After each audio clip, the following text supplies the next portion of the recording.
প্রিয় fighter ঘোষলি call recording সিরিজের মারাত্মক একটি হরর পডকাস্টে আপনাদের সকলকে স্বাগতম জানাচ্ছি। আমি কৌস্তভ। আজকের এই ঘটনাটা আমাদের সাথে শেয়ার করেছে অঙ্কিতা।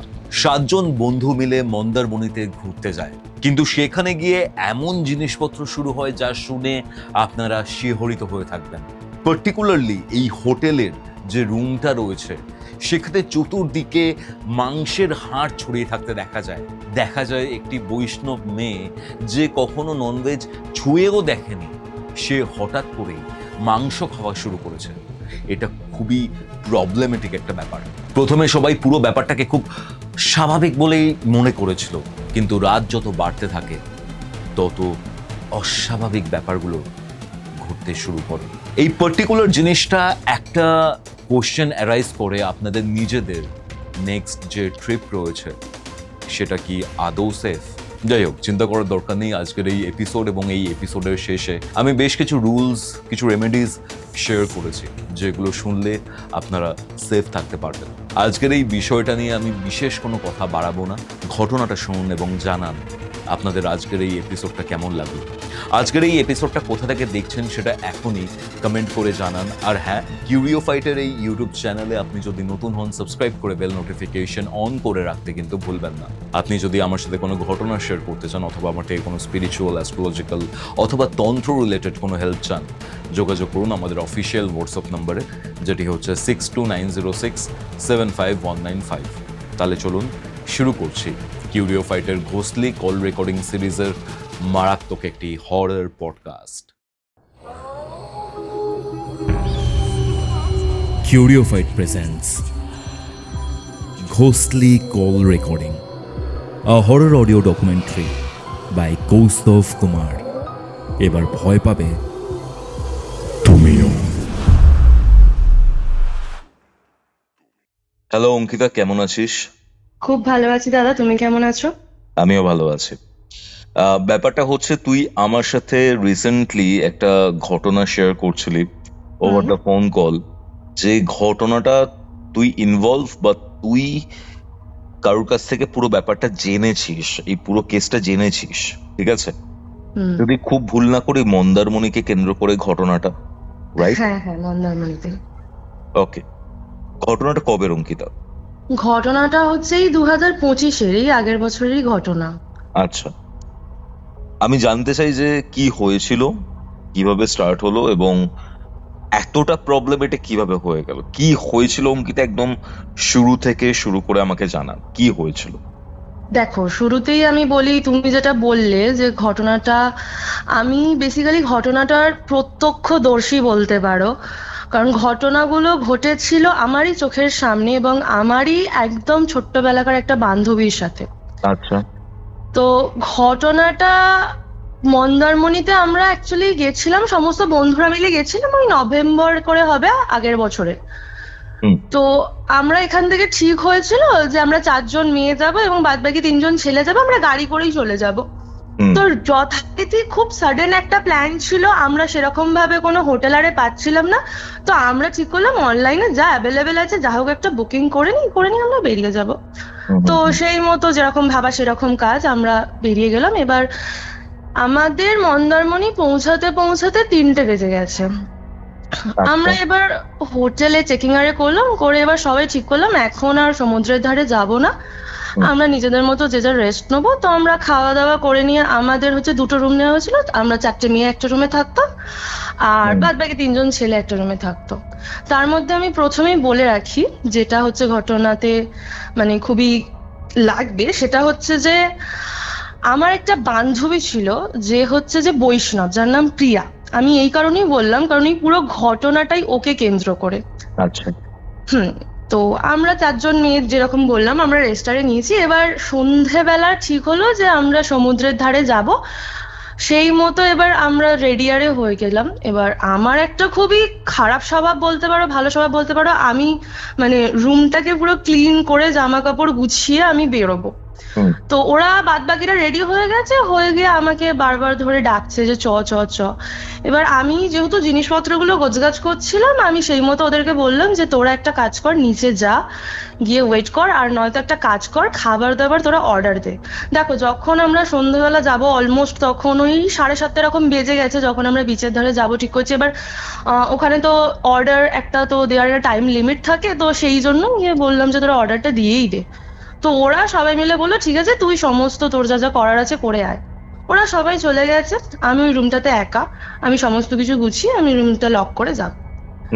সমস্ত কিছু গুছিয়ে যখন আমি বেরোতে যাব, তখন আমি মানে শুনতে পাচ্ছি যে বাথরুমেতে যে শাওয়ার গুলো হয় না, সেটা হচ্ছে যে মানে খুব যে স্পিডে চলছে বলবো না, বাট একটা স্লাইড একটা স্পিডে হচ্ছে যে সাউন্ড আসছে জল পড়ার। তো আমি ভাবলাম যে হয়তো ওরাই কেউ স্নান টান করেছে।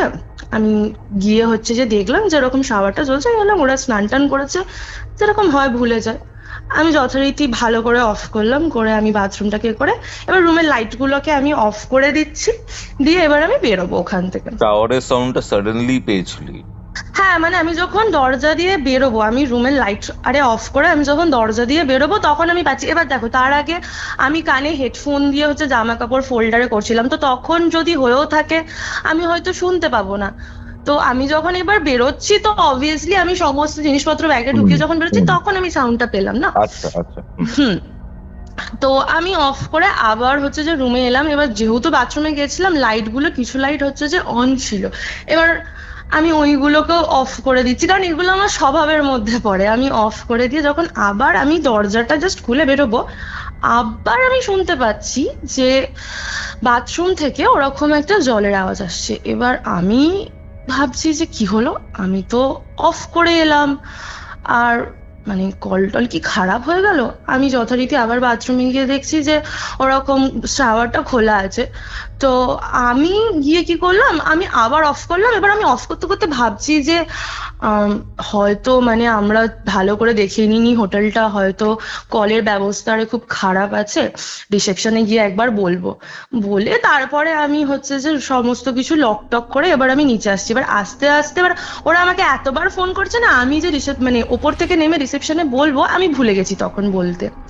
তো তারপরে গিয়ে সব বন্ধুরা, এবার আমাদের যে যেটা রিসর্টটা ছিল ওটা হচ্ছে একদম সমুদ্রের ধারে, তো আমাদের বেশিক্ষণ টাইম লাগে না। আমার যেতে যেতে মোটামুটি ধরে নাও তখন আমি 8:15-20 নাগাদ আমি পৌঁছাচ্ছিলাম, কারণ আমার মনে আছে, কারণ ওরা এতবার কল করছিল, আমি বারবার ফোনের টাইম চেক করছিলাম, তো আমার টাইমটা খুব মনে আছে সেই মুহূর্তে। তো এবার আমরা সমস্ত বন্ধুরা আড্ডারে মারলাম সমুদ্রের ধারে বসে। এবার তখন ওই 9:30 পৌনে 10টা হবে আমরা যখন রুমে আসছি। তো তখন এবার আমি রিসেপশনে গেলাম যাতে খাবারটা আমাদের রুমে দিয়ে দেয়, সেটা বলবার জন্য গেলাম। এবার যখন আমি গিয়ে বলছি যে আমাদের খাবারটা এরকম আমাদের রুমে প্রোভাইড করে দেবেন, তখন আমার হঠাৎ করে মনে পড়লো ওই যে শাওয়ার অন হয়ে যাচ্ছিল ওই ঘটনাটা। তো তখন যিনি রিসেপশনে ছিলেন ওনাকে আমি বললাম যে আচ্ছা দাদা, আমাদের যে রুমটা প্রোভাইড করা হয়েছে সেটাতে কি মানে কলের কোনো সমস্যা আছে? কারণ এইরকম হচ্ছে। এবার উনি আমাকে বলছেন যে কিরকম হচ্ছে। তো স্বাভাবিক, আমি যখন বলছি কলের সমস্যা, নিশ্চয়ই কলের সমস্যা। তো উনি বলছেন না, এক্স্যাক্টলি কি প্রবলেম হচ্ছে? তো আমি বললাম যে এরকম বারবার শাওয়ারটা অন হয়ে যাচ্ছে দাদা। তখন উনি যেটা বললো মানে সেটা ওই মুহূর্তে হয়তো মানে অদ্ভুত, আমার অন্তত জিনিসটা অদ্ভুত লাগলো যে এটা কেন বললো। উনি হঠাৎ করে বলছেন যে ওই রুমটাতে আবার শুরু হয়ে গেছে, এরকম একটা কথা বললো। কাকে বলতো? আমাকে বলছে। মানে উনি যে মানে মানে হয় না যে খুব বিরক্ত হয়ে কোনো একটা মানুষ কিছু বলে, তোমাকে যদি বারবার কেউ কিছু বলে তুমি খুব বিরক্ত হয়ে গিয়ে একটা ফেস বানিয়ে বলো যে আবার এরকম করছিস, ওই রকম টাইপের একটা বললো। এবার আমি আশ্চর্য হয়ে গেছি যে আমি তাকে জিজ্ঞাসা করছি আবার শুরু হয়ে গেছে মানে? আপনাদের তো এটা নিজেদের প্রবলেম না, হোটেলের প্রবলেম হচ্ছে। উনি বলছেন না না দিদি, আপনাকে কিছু বলছি না, অ্যাকচুয়ালি ওই রুমটাতে বারবার ওই কলটা খারাপ হয়ে যায়, তো ওই জন্য আমরা বললাম এই কথা। আমি বললাম ঠিক আছে, আপনি একবার কাউকে প্লিজ পাঠাবেন, কারণ বারবার তো এরকম হলে তো আমাদের প্রবলেম হচ্ছে না। উনি বললেন ঠিক আছে, যে হচ্ছে যে খাবারটা যে দিতে যাবে সে হচ্ছে যে দেখে নেবে। তো আমি আমার রুমে চলে এসেছি। আমাদের ব্যাপারটা হচ্ছে যে আমাদের যেটা রুম ছিল মানে মেয়েদেরটা, ওটা যেহেতু 4 বেডেড ছিল, রুমটা খুব বড় ছিল। ওখানে একটা ছোট টেবিল, ছোট বলবো না, মোটামুটি 4-5 জনের খাবার ধরে যাবে একটা যেরকম টেবিলগুলো হয় ওরকম সাইজের টেবিল ছিল। আর ছেলেদের রুমটা ছোট ছিল। তো আমাদের সবাই আমরা যতজন গেছিলাম 7 জন, আমরা আমাদের রুমটাতে, মেয়েদের রুমটাতে ছিলাম। তো যাতে হচ্ছে খেতে আরো সুবিধা হয়, আবার গল্প করবো। তো খাবারটা আমাদের যখন দিতে এলো, সেই যে দিতে এসেছে যে দাদাটা, সে মানে খুব তাড়াহুড়ো করছে। এবার আমি এর আগেও অনেক জায়গায় গেছি যেখানে মানে রাত্রি 10টার সময় খাবার দিতে এসে কাউকে আমি এত তাড়াহুড়ো করতে আমি কখনো দেখিনি। তো উনি বেলটাকে বাজানোর পর আমি যথারীতি গিয়ে দরজাটা খুলে দিলাম এবং উনি আমাকে বলছেন যে দিদি খাবারটা নিয়ে নিন। এবার আমি তাকে বলছি যে আমাদের তো বাথরুমে একটু প্রবলেম ছিল, আমি তো নিচে গিয়ে বলে এসেছি, তো আপনি একবার দেখে যান না, ওনারা তো বললেন।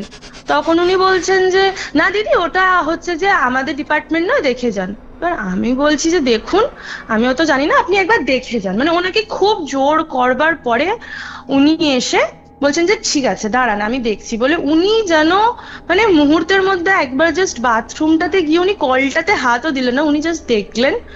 দেখে উনি হচ্ছে যে বলে ঠিক আছে অসুবিধা নেই, আমি সকালবেলা কাউকে পাঠিয়ে দেবো, ঠিক হয়ে যাবে। এবার আমি তো ব্যাপারগুলো ঠিক বুঝতে পারছি না যে মানে হোটেলটা কি খুব মানে বাজে বা হোটেলটা কোনো ম্যানেজমেন্ট নেই। তো সেই মুহূর্তে সেই সমস্ত জিনিস, সব বন্ধুরা আছি, অত মাথা ঘামাইনি, উনি চলে ফিরে গেলেন। আসার পর শাওয়ারের সাউন্ডটা শুনতে পেয়েছিলি আর? না না না, আমরা তো তখন সবাই ছিলাম। আচ্ছা। এবার আমি যখন ফিরছি, দেখো আমার তো, ওরা তো আগে চলে গেছে, আমি তো রিসেপশনে গিয়ে খাবারটাকে দিতে বললাম, কথাবার্তা বললাম, আমি তো গিয়ে ফিরছি না। যথারীতি বন্ধুরা আছে, ওদের সাথে গল্প করছি, তো আমি তখন কোনো সাউন্ডারে পাইনি। ওকে। তো উনি যিনি খাবার দিতে এসেছেন চলে গেলেন। তো এবার আমরা সমস্ত বন্ধুরা হচ্ছে গল্প করছি রাত্রেবেলা, যেরকম হয় বন্ধুরা আড্ডারে মারে। তো এবার যে 3 জন ছেলে ছিল আর 2 জন মেয়ে ছিল, ওরা হচ্ছে যে ওখানে বললো যে আমরা আজকে সারা রাত আড্ডা মারবো। আর আমার আর যে বান্ধবীটার কথা বললাম প্রিয়ার, ওর এতটা, হ্যাঁ যে মেয়েটা বৈষ্ণব, আমাদের দুজনের প্রচন্ড ঘুম পেয়ে গেছিল। আমরা বললাম যে ঠিক আছে তোরা গল্প কর, আমরা একটু রেস্ট নিচ্ছি। এবার আমরা শুয়ে আছি, এবার আমাদের বেডটাতে হচ্ছে যে আর 2টা মেয়ে বসেছে এবং ছেলেগুলো ওখানে চেয়ার ছিল। এবার চেয়ারটা ছিল কোথায় আমি বলে রাখি, ব্যালকনি ছিল আমাদের রুমটাতে, একটা জানলা ছিল, জানলাটা থেকে একটু সরে এসে চেয়ারগুলো ছিল এবং দরজা ছিল তার পাশে। তো ছেলেগুলো হচ্ছে যে ওখানে বসেছে, ওরা যথারীতি গল্প গুজব করছে। এবার এই যে ঘটনাটা আমি এখন বলছি, এই ঘটনাটা কিন্তু আমি শুনেছি পরে আমার যে আর 2টা বান্ধবী ছিল তাদের মুখ থেকে, কারণ তখন আমি ঘুমাচ্ছিলাম। ওরা বলছে যে ওরা যখন মানে গল্প গুজব করছে, এবার দেখো ছেলেরা মেয়েরা সবাই আছে, আড্ডা মারছে, টুকিটাকি ড্রিঙ্কসও করছে।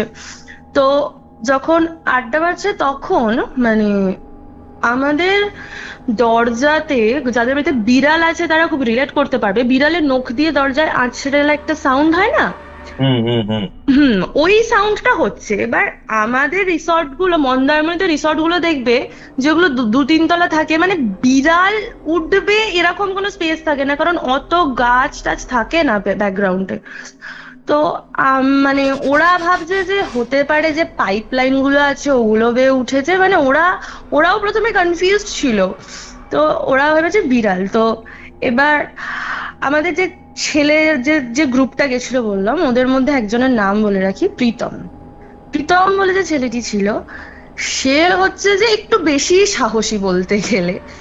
তো সে এবার মানে পাকামো করেই বলো, সাহস জাহির করার জন্যই সে এবার গিয়ে বলছে যে এটা কি হন্টেড হোটেল, ওখানে কি ভূত টুত কিছু আছে, যদি থেকে থাকে চ আজকে ওখানে ভূত দেখতে যাব। ও এরকম করে ইয়ার্কি মেরে কথাটাকে বলেছে। তো খানিকক্ষণ পরে এবার ব্যালকনিতে আবার ওই আওয়াজটা হচ্ছে। এই যখন ঘটনাগুলো ঘটছে তখন কিন্তু আমি ঘুমাচ্ছি, ব্যালকনিতে যখন আওয়াজের যে ঘটনাটা ঘটছে স্ক্র্যাচিং সাউন্ডের, তখন এবার ও হচ্ছে প্রীতম বলে যে ছেলেটা, সে আবার বলছে এই যদি ওখানে কোনো ভূত ফুত কেউ কিছু থেকে থাকিস তাহলে সামনে এসে দেখা, আয় চলে আয়, তোকেও খাওয়াচ্ছি, মানে এরকম করে যেরকম হয় সবাই বলে ইয়ার্কি মারে, ওরকম করে বলেছে। খানিকক্ষণ পরে একটা মুহূর্তে এত জোরে আওয়াজ হলো ব্যালকনিতে, মানে ভারী কোনো কিছু একটা কিছু যদি পড়ে ফ্লোরেতে একটা আওয়াজ হয়, সেই আওয়াজটা হলো। আর মানে ওই যে সাউন্ডটা এতটাই জোরে ছিল, আমি তো ঘুমাচ্ছিলাম বলতে দেখো ঘরের মধ্যে সবাই চেঁচামেচি করছে, এবার গভীর ঘুমেও তো যাইনি, বাট আমি ঘুমাচ্ছিলাম। সেই মুহূর্তে এতটা জোরে আওয়াজ হয়েছে, আমি উঠে পড়েছি। আমি ভেবেছি যে রুমের মধ্যে ওরা মারপিট করছে বা কিছু পড়ে গেছে, এরকম একটা আওয়াজ হলো। আমি উঠে পড়েছি, এবার উঠে পড়ে সবাই দেখছি অবাক, সবাই সবার মুখ চাওয়াচাই করছে যে কি হলো।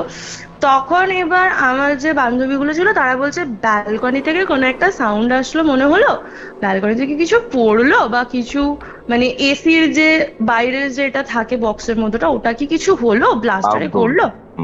হ্যাঁ, ওটা কি ব্লাস্টারে করলো। তো এবার আমরা সবাই হড়বড়িয়ে দেখতে যাচ্ছি যে ব্যালকনি তো কিসের আওয়াজটা হলো, কারণ ওরকম যদি হয়ে থাকে নিচে তো খবর দিতে হবে রিসেপশনে গিয়ে।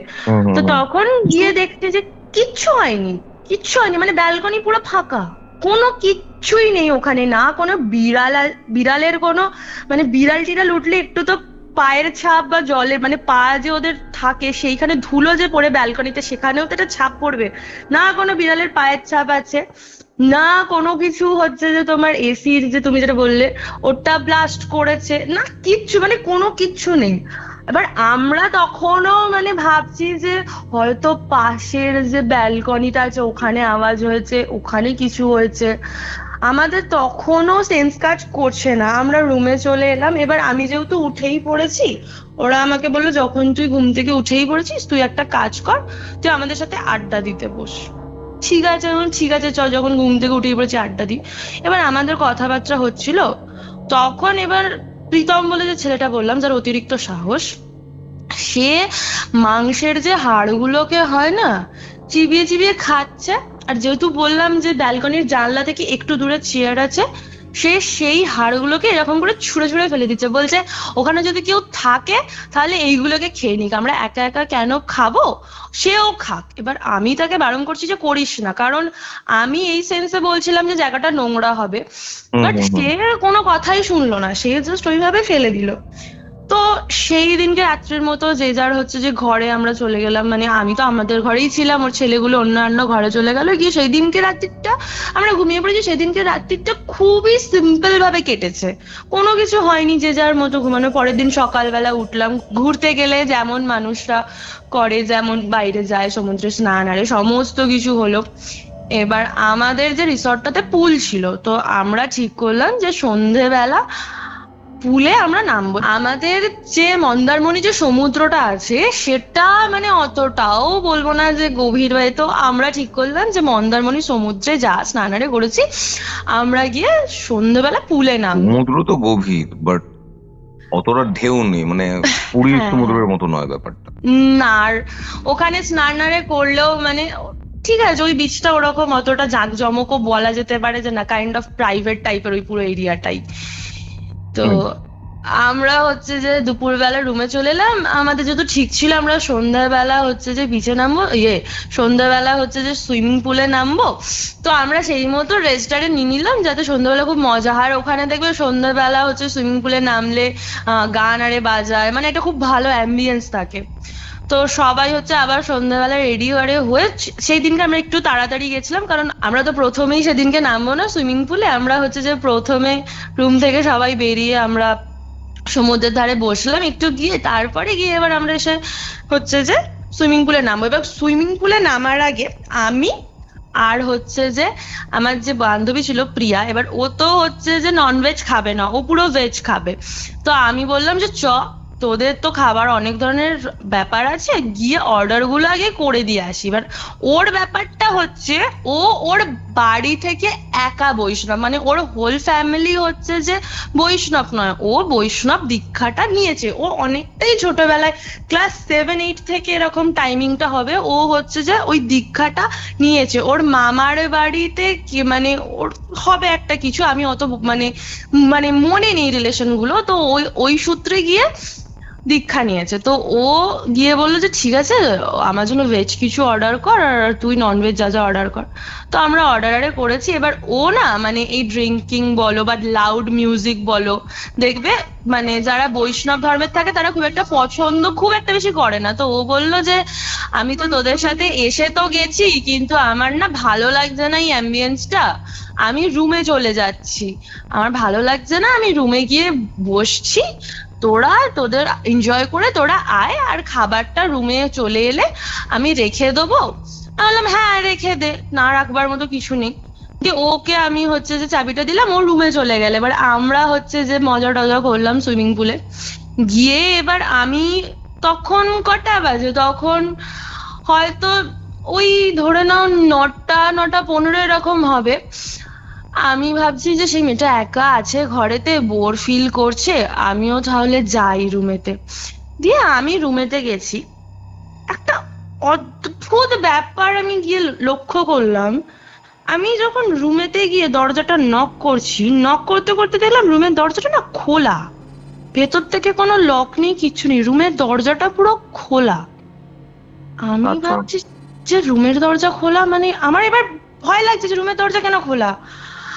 আমি রুমের ভেতর যখন এন্টার করছি, মানে আমি যে দৃশ্যটা দেখছি আমি ওটা কখনো কল্পনা করিনি যে মানে ওরকম কিছু আমি কোনোদিনও দেখবো। আমি দেখছি প্রিয়া বিছনার ওপরে ঠিক হাঁটুটা মুড়ে বসেছে, প্রিয়ার চুলটা এলোমেলো, পুরো এলোমেলো।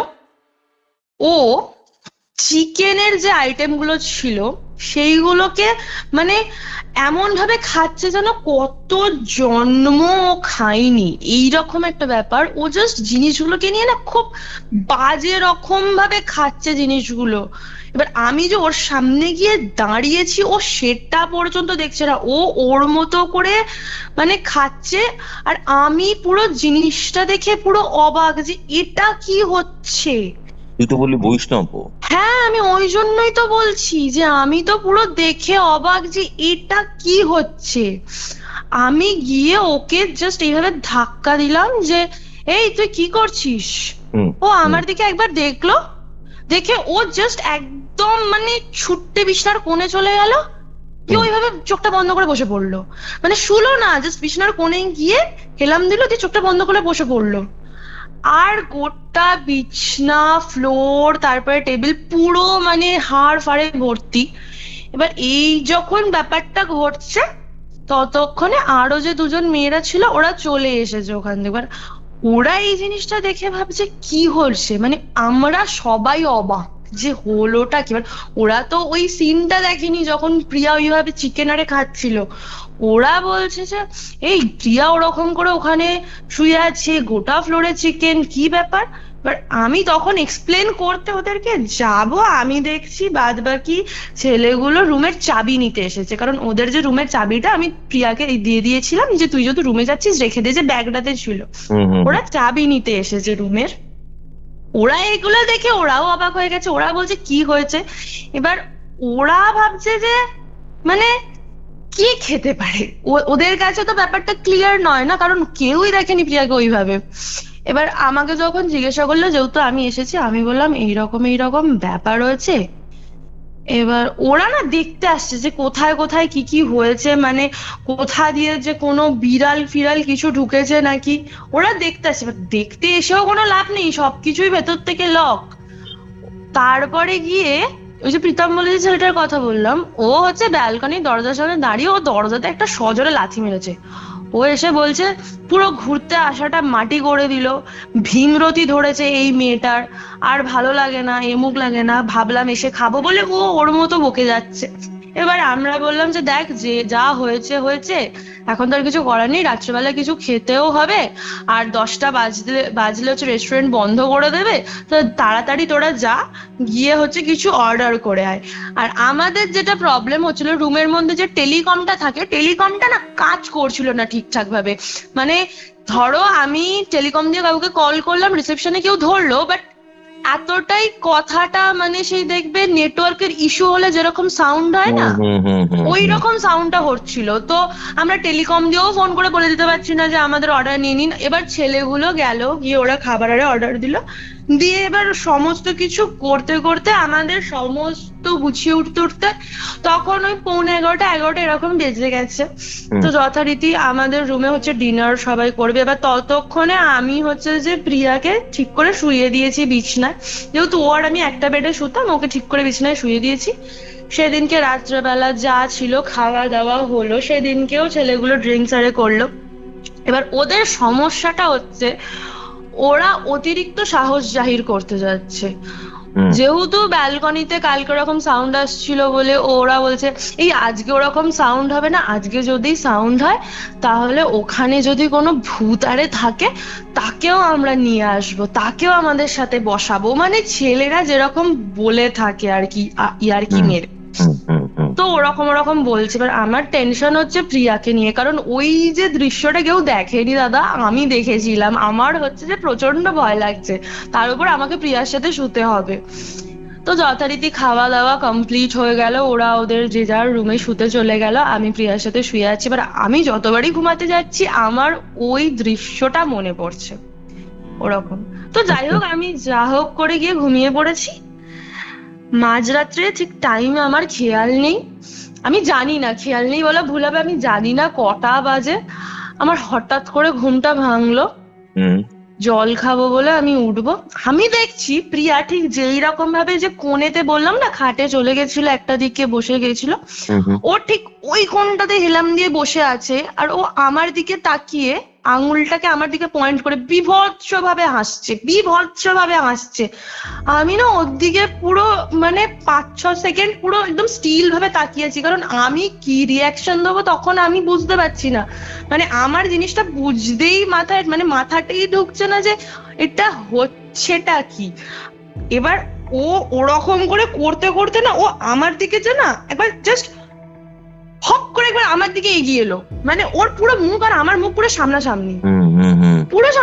আমি ওইটা দিকে চিৎকার করে উঠেছি, আমি প্রচন্ড চিৎকার করে উঠেছি। এবার পাশে যারা শুয়েছিল যে মেয়ে দুটো বললাম, ওরা উঠে পড়েছে, ওরা উঠে বলছে এই কি হয়েছে। ওরা যখন লাইটারে সমস্ত কিছু জ্বালাচ্ছে দেখছি প্রিয়া দেয়ালে হেলাম দিয়ে ওরকম করে বসে আছে, ঘুমাচ্ছে কি বসে আছে আমি জানি না, দেখছি ওরকম করে বসে আছে। ও বলছে কি হয়েছে প্রিয়ার, কি শরীর টরীর খারাপ করেছে, কিছু হয়েছে, মানে ডক্টরে ডাকবো? আমি বলছি না। এবার আমি কি এক্সপ্লেন করবো ওদেরকে যে আমার সাথে এইরকম কিছু হয়েছে? ততক্ষণে দেখছি দরজায় নক হচ্ছে। এবার আমরা বলছি কে কে কে, দেখছি ওই যে আমাদের যে বললাম আরো যে 3টে ছেলে গেছিল, ওরা দরজাটাকে জাস্ট পিটাচ্ছে যে তোরা তাড়াতাড়ি দরজাটা খোল, মানে ভেঙে ফেলবে দরজা, এত জোরে জোরে ওরা দরজা পিটাচ্ছে। তো ওখান থেকে দরজাটা খোলা হলো। ওরা না হাঁপাচ্ছে, ওরা মানে এত হাঁপাচ্ছে, ওরা রুমে এসে হাঁপাচ্ছে যে ভাই ভাই ভাই প্রিয়া কোথায় এইরকম কথা বলছে। আমরা বললাম ও তো ওখানে ওরকম করে হচ্ছে যে শুয়ে আছে, ওর বোধহয় কিছু প্রবলেম আরে হচ্ছে। বলছে প্রিয়া তোদের রুমে। এবার আমরা বলছি যে হ্যাঁ স্বাভাবিক, প্রিয়া তো আমাদের রুমেতেই থাকবে, তোদের রুমে কি যাবে নাকি, নর্মাল যেরকম ইয়ার্কি মারে। ও বলছে এটা ইয়ার্কি মারার সময় নয়, তোরা জানিস কি হয়েছে? এবার আমরা বলছি কি হয়েছে বল। ওরা বলছে যে আমরা তো রাত্রিবেলা ঘুমাচ্ছিলাম, আমাদের রুমেতে হঠাৎ করে একটা ফ্লোরেতে কেউ যদি পায়ে খুব রেগে গোড়ালিটাকে ঠুকে হাঁটে, একটা সাউন্ড হয় তো, ওই সাউন্ডটা ওরা পাচ্ছে। ওদের প্রথমে যেটা ঘটেছে, বাথরুমের যে বালতি আরে ছিল কেউ যেন খুব সজোরে বাথরুমে আছাড় মেরেছে, এরকম একটা ব্যাপার ওদের ঘটেছে। ওরা উঠে পড়ে ওরা বাথরুমে কি যাবে তার আগে ওরা শুনতে পাচ্ছে যে ফ্লোরেতে ওরকম করে কেউ ঠক করে হাঁটছে, মানে গোড়ালিটাকে খুব জোরে মেরে হাঁটছে, যেন কেউ খুব রেগে গিয়ে হাঁটছে। ওরা যখন দেখবে একটা বেডের পাশে একটা ছোট লাইট মতো থাকে, ওরা যখন সেটাকে হচ্ছে যে জ্বালিয়েছে, ওরা দেখছে যে দরজার পাশে যেখানটা টিভি আরে থাকে ঠিক তার উপরে সিলিংটাতে প্রিয়া লিটারালি, মানে ওদের ভাষায় হচ্ছে প্রিয়া সিলিং থেকে উল্টো ভাবে ঝুলছে। এবার কি বলছে সেটা? হ্যাঁ ওদের বক্তব্য হচ্ছে ওরা দেখছে যে প্রিয়া উল্টো ভাবে জ্বলছে। এবার ওদের তখন অত ফেস আইডেন্টিফাই করে ওই মুহূর্তে দাঁড়িয়ে কোয়েশ্চেন করবে নিজেদের এত কোনো সাহস বোধহয় কোনো মানুষেরই নেই। ওরা ওই সমস্ত কিছু দেখেছে, দেখে ওরা চলে এসেছে। কারণ তখনও ওদের মাথায় কাজ করছে না যে ওটা প্রিয়া নয়। ওরা মুখটা দেখেছে, ওরকম সিচুয়েশন দেখেছে, ওরা ভয় পেয়ে চলে এসেছে। ওরা তখন এসে খোঁজ করছে প্রিয়া কোথায়, প্রিয়া কোথায়। তখন ওদের মাথায় আসছে না কিন্তু যে প্রিয়া ওই জিনিসটা করতে পারে না, ওর পক্ষে করাটা সম্ভবই নয় ওই জায়গাতে দাঁড়িয়ে। আমি তখন বলছি যে তোরা শান্তভাবে বস, আর কালকেই বেরিয়েছ, মানে পরের দিনও আমাদের থাকার কথা ছিল ওখানে। আমি বললাম কালকে বেরিয়েছ। এবার আমি যদি ওখানে মানে নিজেকে ভয় পেতে দেখিয়ে দিই তাহলে ওরা আরো ভয় পাবে, ভয় আমারও পাচ্ছে। এবার সকালবেলা যেহেতু আমরা গাড়ি নিয়ে এসেছিলাম, আমাদের খুব সকালবেলা, মানে আমাদের চেক আউট টাইম ছিল দুপুরবেলা 12টার সময়। আমরা সকাল 7টার সময়, মানে সেই দিনকে রাতটা আমরা প্রায় কেউ ঘুমাইনি। প্রায় বলা ভুল হবে, আমরা কেউই ঘুমাইনি। আমরা ওই যে আরেকটা বেড ছিল, আমরা বাকি 6জন ওই বেডের মধ্যে বসে আছি, আর আমরা প্রিয়ার দিকে দেখছি যে প্রিয়া ওরকম করেই ও দেয়ালে হেলাম দিয়ে চোখ বন্ধ করে পড়ে আছে। মানে আমাদের ভয় হচ্ছে যে কখন ও চোখ খুলে আমাদেরকে না অ্যাটাক করে। এরকম একটা আমাদের সেই রাতটা গেছে। পরের দিন সকালবেলা যখন গাড়িতে উঠলাম, উঠে এবার প্রিয়া যেহেতু আমার অনেক ছোটবেলার বন্ধু ছিল, ওর ফোনের পাসওয়ার্ড আমি জানতাম। ওদের তো গুরু থাকে, মানে যারা দীক্ষারে নেয়। তো আমি ওদের যে গুরু ছিল সেই গুরুর মানে ওর ফোনটা খুললাম। এবার ওর ফোনে তো না গুরুর নাম্বারটা ছিল, আর ও যেহেতু ছোটবেলার বান্ধবী ছিল আমি মোটামুটি জানতাম, আর গুরুজি যিনি ছিলেন তিনিও আমাকে চিনতেন, ওর থ্রু দিয়েই আমাকে চিনতেন। আমি ওনাকে কল করলাম। আমি কল করে ওনাকে সমস্তটা মানে যতটা সেই মুহূর্তে এক্সপ্লেন করা যায় আমি বললাম। উনি বললেন যে একটা কাজ করো, আমি খড়গপুরের একটা জায়গায় আছি এই মুহূর্তে, তোমরা যখন ফিরবে তোমরা তখন ওই জায়গাতে একবার এসো এবং আমার সাথে দেখা করে যেও। এবার আমি সেই মতো বললাম যে এই জায়গাতে তোরা চ। সেই মতো ওরা গাড়িটাকে নিয়ে গেল। এবার যখন গুরুজির কাছে পৌঁছালাম, যখন ঢুকবো যেখানে গুরুজি আছেন, এবার প্রিয়াকে তো আমি নিয়ে যাচ্ছি। প্রিয়া তখন সেন্স এসেছে, প্রিয়া আমার দিকে তাকাচ্ছে। এবার যাদের জন্ডিস হয় দেখেছো, মানে চোখগুলো কিরকম একটা লালচে হলদেটে, চোখের যে মানে যে কালো মণিটাও আছে সেটাও যেন একটা ভয়ানক লাগে, যারা অনেক দিন ধরে জন্ডিসে ভুগছে ওই রকম, যখন প্রচন্ড হাই থাকে। হ্যাঁ ওই রকম একটা চোখ। প্রিয়া আমার দিকে তাকালো, পুরো পুরো তাকিয়ে আমার দিকে ডাইরেক্ট আই কন্ট্যাক্ট, আমাকে বলছে কি রে আমাকে মাংস খেতে দিবি না তোরা, এই কথাটাও আমাকে বলছে। এবার আমি বলছি এই তুই চুপ কর, তুই কি বলছিস এখানে, কারণ ওই পুরো এরিয়াটাই হচ্ছে যে বৈষ্ণবদের আশ্রম। এবার ও যে ওইভাবে বলছে, ও তো ওখানেরই দীক্ষিত একজন, এবার ও বলছে ওকেও তো সবাই খারাপ ভাববে। আমি বলছি চুপ কর, কি বলছিস তোরা। ও বলছে কেন মাংস খেতে দিবি না আমাকে তোরা। এবার যা হোক তা হোক করে ওকে তো নিয়ে যাচ্ছি, ওর একটা মানে হাত আমার কাঁধে ছিল। ওর শরীরটা অত ভারী ছিল না দাদা, যেই সময় ওর ওই একটা হাতের ওজন আমার যতটা ভারী ফিল হচ্ছিল না, আমি কোনোদিনও ওরকম ভাবে, ও খুবই স্লিম টাইপের একটা মেয়ে, মানে হতেই পারে না ওর ওজন অতটা। ওকে যখন নিয়ে যাচ্ছি ও এতটা হেভি ওয়েটেড মনে হচ্ছে। ওকে যাই হোক তাই হোক করে ওকে নিয়ে গেছি আশ্রমে। যখন ও গুরুজিকে দেখলো, ও যেন হঠাৎ করে একটু ঠান্ডা টাইপের হলো। মানে ঠান্ডা মানে কি, ও যেভাবে তাকাচ্ছিল, যেরকম কথা বলছিল উগ্রভাবে, সেইভাবে কিচ্ছু না। ও জাস্ট চুপ করে গিয়ে যেন ও কোনো একটা ঘোরে আছে এরকম ওকে দেখে ফিল হচ্ছে। ও জাস্ট গিয়ে বসলো। গুরুজি আমাদেরকে বললো যে একটা কাজ করো, আমি এই সমস্ত জিনিসের মধ্যে তো আমি তো মানে বুঝতে পারছি ওর কি হয়েছে, কিন্তু ওকে ঠিক করে দেওয়ার মতো পরিস্থিতি বা ওকে ঠিক করে দেওয়ার মতো জিনিস আমি এই মুহূর্তে দিতে পারবো না। বাট ওকে যাতে এই মুহূর্তে দাঁড়িয়ে ওর প্রতি কিছু না হয়, আমি একটা জিনিস দিচ্ছি। তোমরা ওকে নিয়ে আর একটা অ্যাড্রেস দিল সামনাসামনি, ওকে নিয়ে ওই জায়গাতে যাও। আর যতক্ষণ না ওই জায়গায় তোমরা পৌঁছাচ্ছ ততক্ষণ জিনিসটা তোমাদের গাড়ির মধ্যে রাখবে, এবং যখন তোমরা গাড়ি থেকে নেমে ওই জায়গাতে যাবে, যে প্রিয়ার কাছে থাকবে তার কাছে যেন এই জিনিসটা থাকে। তো যথারীতি প্রিয়ার সাথে তো আমিই যাব, আমি নিলাম জিনিসটা। গিয়ে মানে জিনিসটা একটু ডেসক্রিপশন দিই। একটা লাল রঙের কাপড়ের মধ্যে না কিছু একটা ভারী মতো একটা জিনিস, মানে খুলে তো আমরা দেখছি না জিনিসটা কি আছে, একটা লাল রঙের কাপড় লাল সুতো দিয়ে জড়ানো। উনি ওখানে যে ওনাদের যে পুজো আরে হয় ওখান থেকে কিছু একটা, মানে খুব ভারী ছিল জিনিসটা, এইটুকুনি বলতে পারি।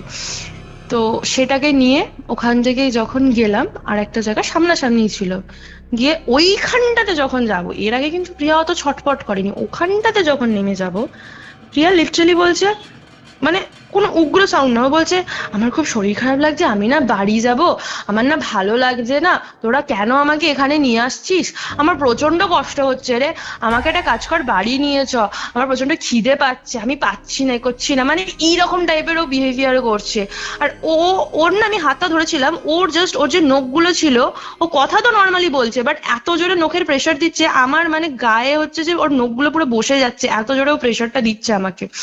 আমি ওকে তখন নিয়ে গেলাম ওখানে, বাদ বাকিরাও ছিল, এবার বাদ বাকিরা ওকে দেখে তো পুরো আরোই ভয়, কারণ আগের দিন ওরা ওরকম দেখেছে, ছেলেগুলো তো যেন প্রিয়ার কাছেই ঘেসবে না, এরকম একটা ব্যাপার। ওকে নিয়ে গেলাম, আমাকে রুম থেকে বার করে দিল, এবং প্রিয়া ওখানে হচ্ছে যে ওনাদের যা কাজকর্ম যা করার করলো, খানিকক্ষণ পরে আমাকে ডাকলো, আমি গেলাম, যেতে দেখছি যে প্রিয়া ফ্লোরেতে মানে শুয়ে আছে। কিন্তু ওখানে আবার আলাদা একটা জিনিস শুনলাম, মানে ওরা বলছে যে তোমাদের সাথে যে জিনিসটা হচ্ছে সেটা কিন্তু তোমরা ভেবো না এখানেই শেষ। এবার আমি বলছি এখানেই শেষ মানে কি বলতে চাইছেন একটু ক্লিয়ারলি বলুন। বলছে যে জিনিসটা তোমরা দেখলে সেটা শুধুই হচ্ছে যে প্রিয়ার শরীরটাকে বশ করেছিল, কিন্তু ওর আসল উদ্দেশ্যটা কিন্তু এখনো বাকি আছে, ওর উদ্দেশ্য কিন্তু প্রিয়াকে বশ করা ছিল না শুধুমাত্র। এবার এই ব্যাপারটা শুনে তো আমি আরোই হতবাক হয়ে গেছি যে উনি বলছেনটা কি, মানে প্রিয়া যে পজেসড হয়েছে এইটুকুনি ব্যাপার আমরা বুঝছি, বাট প্রিয়াকে পজেসড করা মানে উদ্দেশ্য ছিল নাটা উনি বলতে কি চাইছেন। বলছে যে দেখো তোমরা সবাই খুব সাবধানে থেকো, পারলে তোমরা নিজেদেরকে প্রোটেক্টেড করে রেখো, মানে হয় না যে সেলফ প্রোটেকশন টাইপের কিছু একটা হয়, বলছে ওরকম করে রেখো। এবার আমি ব্যাপারটা হচ্ছে যে আমার মা আমাকে ওই সমস্ত প্রোটেকশনের জন্য কি সব হয় ওই সমস্ত আমাকে পড়িয়ে রেখেছিল, বাট বাকি মেয়েদের কাছে ছিল কিনা বলতে পারবো না, তবে এইটুকুনি জানি বাকি ছেলেদের কাছে ছিল না, কারণ ওদেরকে যখন আমি গিয়ে কথাটা বলছি ওরা বলছে এসব আবার কিছু হয় নাকি, প্রিয়া হচ্ছে যে হয়তো একটু আধটু কিছু হয়েছিল, হাওয়া বাতাসে লেগেছিল ওই জন্য ওরকম করছিল, আবার প্রোটেকশন নিতে বলছে, তার মানে নিশ্চয়ই যে বলছে সে এক্ষুনি অনেক টাকা পয়সা নেবে ওই জন্য বলছে, তোরা নিলে নিগে যা, মেয়েগুলো ভিতর ডিম হয়, তোরা নিলে নিগে যা, আমাদের দরকার নেই, আমাদের ওই সমস্ত কিছু লাগে না, অত টাকা পয়সা আমরা দেবো না। আর ঠিক আছে তোদের যখন মনে হচ্ছে দরকার নেই তাহলে দরকার নেই বলে সেই দিনকে আমরা ওখান থেকে বাড়ি চলে এসেছি। প্রিয়া হচ্ছে আমার বাড়ি থেকে একটু দূরে বাড়ি ওদের, ওকে আমি বাড়িতে হচ্ছে যে দিয়ে এলাম, আর কাকিমাকে বললাম, কাকিমাকে সমস্ত তো খোলাখুলি বলা যাচ্ছে না, কাকিমাকে বললাম এরকম একটু অসুস্থ হয়ে পড়েছিল বলে।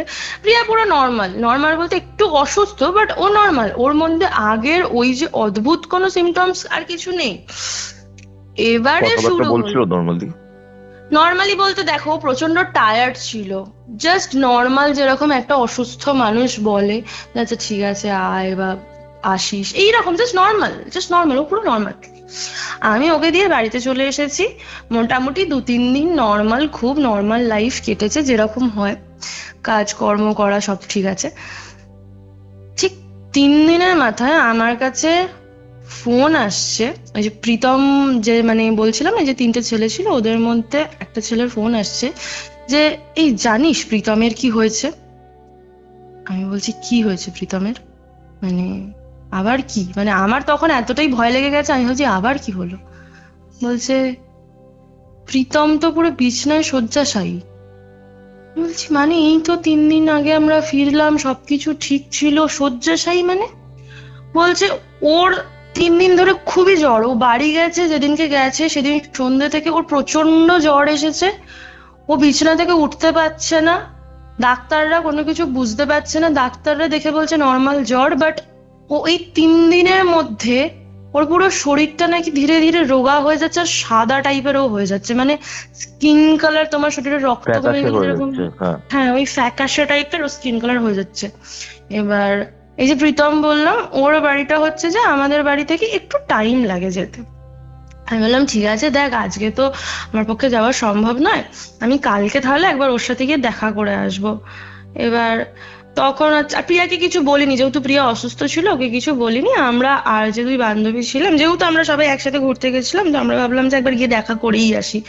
যখন ওকে গিয়ে দেখছি, আমরা মানে 4-5 দিন আগে যে ছেলেটাকে দেখছিলাম, একটা সুস্থ ছেলে যে মানে খুব মজা করছে, খুব নর্মাল আছে, সেই ছেলেটা বিছনাতে শুয়ে আছে, চোখ খুলতে পারছে না, ফ্যাকাশে হয়ে গেছে।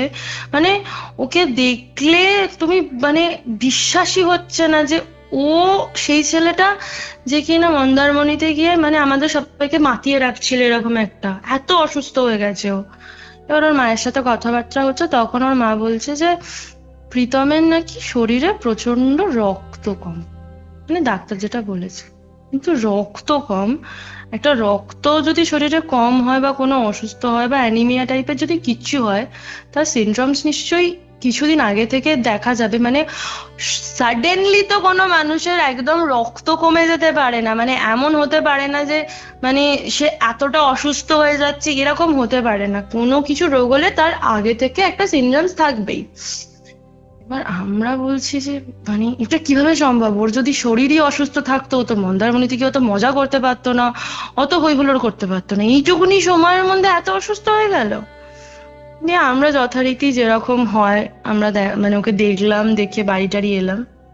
যখন রাত্রেবেলা আমি ঘরের মধ্যে আছি, আমি না জিনিসটা নিয়ে প্রচন্ড পরিমাণে ভাবছিলাম, মানে প্রচন্ড ভাবাচ্ছিল জিনিসগুলো আমাকে।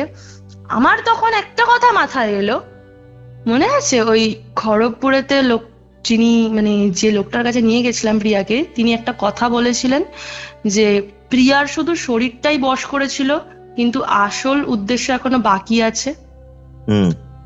সেইটা আমার মাথায় না হঠাৎ করে এলো। আমার তখন মনে হলো যে মানে আমি এবার আস্তে আস্তে সমস্ত জিনিসগুলোকে মানে একটার পর একটা কানেক্ট করছি, যে প্রিয়া অসুস্থ হলো, এখানে প্রীতমের এরকম অবস্থা। আমি তখন কানেক্ট করছি, আমি তখন ফোন করেছি হচ্ছে যে প্রীতমের মাকে, যে আচ্ছা কাকিমা, ওর যে শরীর খারাপ বলছো, আচ্ছা ও কোনো সেলফ প্রোটেকশন নিয়েছে? বা তোমাদের বাড়িতে মানে এরকম কোনো কিছু মানা হয় যে সেলফ প্রোটেকশন ব্যাপারে, যে তাবিজ কবজ বা কোনো কিছু নিজেকে বাঁধিয়ে রাখার জন্য? তখন ওর মা বলছে না, আমার ছেলে তো এই সমস্ত কিছু মানে না, এমনিতে আমাদের বাড়িতে পুজো আচ্ছা যা করা টরা হয়, এর বেশি তো আর কোনো কিছু করা হয় না, সাধারণত হয় বাড়িতে, হ্যাঁ যেগুলো নর্মাল টুকিটাকি পুজো হয়, এর বেশি কোনো কিছুই হয় না আমাদের বাড়িতে। আমি তখন বলছি আচ্ছা ঠিক আছে কাকিমা, আমি তোমার সাথে কালকে আবার তোমাদের বাড়িতে একবার যাব, তোমাকে একটা জায়গায় নিয়ে যাবো, তুমি আমার সাথে যাবে? তখন বলছে যে আমার ছেলে অসুস্থ, আমি তাকে কি করে ছেড়ে যাবো বলো মা, তুমি এসো আমাদের বাড়িতে, অসুবিধা নেই, কিন্তু এই মুহূর্তে আমার ছেলেকে তুমি ছেড়ে যেতে বলো না, যেরকম মায়েরা হয়ে থাকে না ছেলেদের প্রতি একটা কনসার্ন। এবার আমি তখন ভাবছি যে ওর তো মাকে আমি তো নিয়ে যেতে পারছি না, এবার আমার এমন কাউকে লাগবে যে আমার সাথে ওই যে খড়গপুরের যে এখানে বলেছিলাম ওখানে এসে যেতে পারবে, কারণ উনি ব্যাপারটা কোথাও না কোথাও কি বুঝতে পেরেছিলেন, তাই উনি আগে থেকে আমাদেরকে ওয়ার্ন করে রেখেছিলেন। আমি তখন ভাবলাম যে বাদ দাই, আমি ওর মায়ের সাথে কথা বলে ওদের বাড়ি গিয়ে একটা দিন টাইমটাকে না ওয়েস্ট করে আমি ডাইরেক্ট খড়গপুরে যাই। মানে এটা আমার তখন মনে হচ্ছে, কারণ আমার কাছে যে প্রীতমকে মানে প্রীতমের যে কখন কি হবে এই জিনিসটা নিয়ে আমার প্রচন্ড ভয় লাগছে, কারণ ওনার ওই কথাটা আমার মাথায় পুরো গেঁথে গেছে। আমি আর আমার একটা বান্ধবী, ওকে কিছু বলিনি, মানে বান্ধবীটাকে কিছু বলিনি, আমি বলেছিলাম যে নর্মাল খড়গপুরে আমার কিছু কাজ আছে কারণ ওরা ভয় পাবে এই সমস্ত বিষয়ে যদি আমি বলতাম। আমার এই ব্যাপারগুলো এক্সপিরিয়েন্স আছে, তাই আমি জিনিসগুলো ঠিক আছে। আর আমি বললাম না যে আমার মা হচ্ছে যে সেলফ প্রোটেকশনের জন্য বিভিন্ন জিনিস আমাকে দিয়েছিল, তো খুব একটা ভয় আমার লাগে না। আমি যখন ওখানে হচ্ছে যে গেলাম এবং ওনাকে সমস্ত কিছু এক্সপ্লেন করলাম, উনি তখন বলছে যে আমি তো প্রথমেই বলেছিলাম যে সেলফ প্রোটেকশন নিয়ে রাখতে, তাহলে না নেয়নি কেন? আমি এবার বলছি যে দেখুন, মানুষ মাত্রই ভুল হয়, কিন্তু এই মুহূর্তে দাঁড়িয়ে ওর যা মেডিকেল অবস্থা বলুন বা ওর যা স্থিতি বলুন, কোনোটাই ঠিক নেই। তো এই মুহূর্তে দাঁড়িয়ে দয়া করে আপনি মুখ ফিরিয়ে নেবেন না ওর থেকে, আপনি কোনো একটা সমাধান দিন। উনি বলছে যে দেখো, আমি তো দূর থেকে হয়তো ওকে এই অবস্থাতেও, যেই অবস্থাতে আছে, দূর থেকে ওকে একটা প্রোটেকশন আমি দিতে পারবো, কিন্তু সম্পূর্ণরূপে তো আমি দূর থেকে ওর জীবন থেকে এই জিনিসগুলোকে সরাতে পারবো না। তার জন্য ওর সামনে আমাকে যেতে হবে, আমাকে পরিস্থিতিটা বুঝতে হবে। আমি বললাম তাহলে উপায়? বলছে যে আমি, মানে যেদিনকে আমরা গেছি তার পরের দিনের কথা বলছে যে আমি পরের দিন সন্ধেবেলায় ওখানে যাব, কিন্তু সমস্যা হচ্ছে যে আমি চলে তো যাব, কিন্তু ওই জায়গাতে তোমরা যে কজন ছিলে, যে কজন ঘুরতে গেছিলে, তাদের সবাইকে ওখানে উপস্থিত থাকতে হবে। এবার আমি বললাম যে মানে আমিও কথা দিতে পারছি না, কারণ যে যার কাজে ব্যস্ত, সবাইকে আসতে বললে কেনই বা আসবে। আমি বললাম যে ঠিক আছে, আমি চেষ্টা করবো, কিন্তু আপনি দয়া করে আসবেন। উনি বললো ঠিক আছে, এবার যে কজন ওখানে গেছিলে সবাই উপস্থিত থেকো। আমি সবাইকে যা হোক করে রাজি করালাম যে চ। এবার আমার যে বান্ধবীটা গেছিল সেও খুব হেল্প করেছিল, কারণ সেও ব্যাপারটা বুঝতে পেরেছিল যখন ওখানে ওকে নিয়ে গেছিলাম। ও তো কথাবার্তা শুনেছে, ও ব্যাপারটা সবাইকে বললো যে চ, ওর তো শরীরটা খারাপ, ওর সাথে এখন মানে থাকা উচিত বলে আমরা যাই করে, আর যে বাকি দুটো ছেলে ছিল, তারপরে হচ্ছে যে আমরা টোটাল 4টে মেয়ে, আমি এখান থেকে প্রিয়াকে নিলাম, নিয়ে আমরা সবাই মিলে গেছি। আমরা দুপুরবেলা চলে গেছিলাম, উনি যেহেতু সন্ধ্যে বিকাল করে আসবেন বলছিলাম, আমরা দুপুরবেলা চলে গেছিলাম। এবার ওর মাকে বলাই ছিল যে এইরকম ব্যাপার, একজন আসবেন, তো আপনারা প্রিপেয়ার থাকবেন। উনি এলেন, আমরা সবাই যখন আছি, উনি সবাইকে একবার জাস্ট দেখলেন, দেখে উনি হচ্ছে যে এবার প্রীতমের কাছে গেলেন। উনি প্রীতমের কাছে গিয়ে বলছে যে মানুষের অতিরিক্ত সাহস না ভালো নয়, তুই নিজে থেকে ডেকে এনেছিস, তোর কাছে তো কেউ নিজে থেকে আসে না, তুই নিজে থেকে ডেকে এনেছিস। এবার সবাই ভাবছে যে নিজে থেকে ডেকে এনেছে মানেটা কি? তখন বলছে যে ও নিজে থেকে নিজের বিপদ ডেকে এনেছে, কি দরকার ছিল? উনি এরকম করে কথাবার্তা বলছেন। তখন তো এবার ওর মা কান্নাকাটি করছে, ভেঙে পড়েছে। তখন উনি বলছে যে যেভাবে হোক আমার ছেলেকে বাঁচান। তখন উনি কিছু মানে লিস্ট দিলেন, যেগুলো আনা হলো, অনেক ধরনের জিনিসপত্র ছিল। উনি বললেন যে ওর ঘরে কেউ ঢুকবে না, ও চিৎকার করুক, ও যাই করুক, মানে ওই জায়গাটাতে উনি ঘরের 4টে কোনায় কিছু একটা রাখলেন। কিন্তু এখানে আমার একটা কোয়েশ্চেন হচ্ছে যে মানে ওই চারদিকে উনি জিনিসটাকে রাখলেনটা কি অ্যাকচুয়ালি? এবার কৌস্তব দা, তুমি আমাকে একটু প্লিজ বলো, মানে এই জিনিসগুলো কি হয়? মানে উনি যে, আমি যে দেখলাম যে 4টে কর্নারে কিছু একটা রাখলেন, মানে এই বিষয়টা তুমি তো অ্যাকচুয়ালি মানে শুনেছি যে তুমি এই সমস্ত কাজ আরে করো, তো সেই জন্যই জিজ্ঞাসা করছি কি এগুলো। যে জায়গাটায় কাজটা করছো জায়গাটাকে বন্ধন করছে, পার্মানেন্ট না, সেমি পার্মানেন্ট অবস্থা, যাতে ওই জায়গাতে যে মানে যার কাছে গেছিলি খড়গপুরের ভদ্রলোক, ঠিক আছে, যাতে সেই জায়গাতেই এনার্জিটাকে বেঁধে ফেলতে পারে, ঠিক আছে। আচ্ছা, মানে ধর তুই আমার বাড়ি বল বা আমার স্টুডিও বল, সব জায়গায় বন্ধন করার, ঠিক আছে, কারণ এইসব জিনিসপত্র নিয়ে কাজ করি, ওকে। এবার এখানে সিন হচ্ছে যে বন্ধনের মধ্যে কাজ করাটা অনেকটা সুবিধা হয়ে যায়, এবং তার আগে নিজের দেহ বন্ধন করে নিতে হয়, অনেকগুলো ব্যাপার থাকে, ঠিক আছে। বেসিক্যালি ওই জায়গাটাকে বন্ধন করে নিয়েছিল, ঠিক আছে। যাতে এটা আরেকটা কারণেও করে, ধর এই নেগেটিভ এন্টিটি বল বা এই এনার্জিস বল, সেগুলো তো অন্যান্য এনার্জিস কেও অ্যাট্রাক্ট করে। ধর তোর শরীর যখন ভালনারেবল, ঠিক আছে, তোর শরীরে যখন ওপেন হয়ে গেছে, মানে পোর্টাল ওপেন হয়ে গেছে, তখন একটা এন্টিটি না, মাল্টিপল এন্টিটি তোর বডিতে আসতে পারে, এটা একটা চান্সেস থাকে। ধর তুই দেখতে পাচ্ছিস একটা আলমারিটা ভাঙা রয়েছে, সেখানে দেখতে পাচ্ছিস মানে টাকা পয়সা রয়েছে, একটা চোর বা ডাকাত সেখান থেকে টাকা পয়সা নিচ্ছে, তার একটা চোর বা ডাকাত যদি থাকে, সে যদি দেখতে পায় যে এখানে টাকা পয়সা রয়েছে, সে কি নেবে না?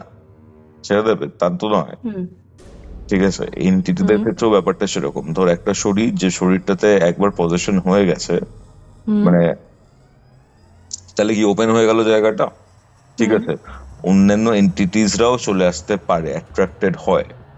দ্যাটস ওয়াই কাজ যখন করি এরকম আমরা, তখন ওই জায়গাটাকে বন্ধন করে নিতে হয় এবং নিজের দেহ বন্ধন করে নিতে হয়, যাতে মানে আমার নিজের কোনো ক্ষতি না হয়।